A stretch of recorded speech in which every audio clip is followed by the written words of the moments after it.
Metal presence, কৃষি সংবাদ, সুজলা সুফলা।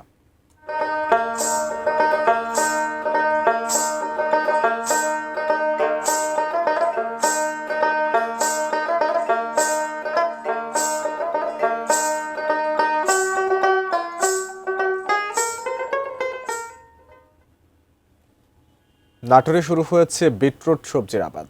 Vitamin A, K O C সমৃদ্ধ এই সবজি অন্যান্য ফসল আবাদের চেয়ে লাভজনক হওয়ায় কৃষকরা ঝুঁকছেন এর দিকে। নাটোর থেকে সোহেল রানার ক্যামেরায় বুরহানুদ্দিন বনের পাঠানো তথ্য ও ছবিতে ডেস্ক রিপোর্ট। নাটোরের ওষুধি গ্রামে সম্প্রতি বিটরুটের চাষ শুরু হয়েছে। সদর উপজেলা লক্ষ্মীপুর এলাকার শামসুল আলম নামে এক কৃষক এখানে সর্বপ্রথম এই সবজি আবাদ করেন। তার দেখাদেখি অন্যান্য কৃষকও আবাদ শুরু করেছেন।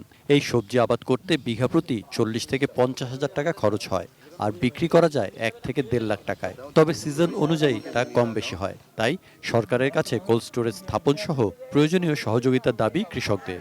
ব্যাপারীরা নাটোর থেকে, লক্ষ্মীপুর থেকে, বনপাড়া থেকে আসা নিয়ে যে বিভিন্ন জায়গায় ওরা বিক্রি করে। কীটনাশক সার যদি বেশিও লাগে, অন্য আবাদের তুলনায় এটার মধ্যে লাভজনক আবাদ। সরকার একটা কোল্ড স্টোর দেয়, সবচেয়ে আমার ওই 8 থেকে 9 হাজার কৃষক আছে, এরা লাভবান হইব।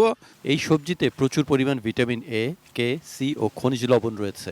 ফলে বিটরুট খেলে রক্ত বৃদ্ধি পায় ও নিয়মিত খেলে কিডনিতে পাথর হওয়ার সম্ভাবনা কমে। যদি আমরা নিয়মিত খাই তাহলে আমাদের কিডনিতে পাথরের সমস্যাটা কমে যায়, মস্তিষ্ক স্নায়বিক যে দুর্বলতা সেসব থেকে আমরা মুক্ত হতে পারবো।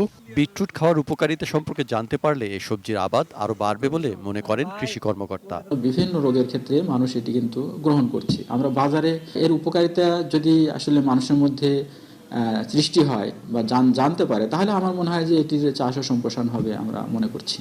সৈকত Dasgupta, desk report, ATN news.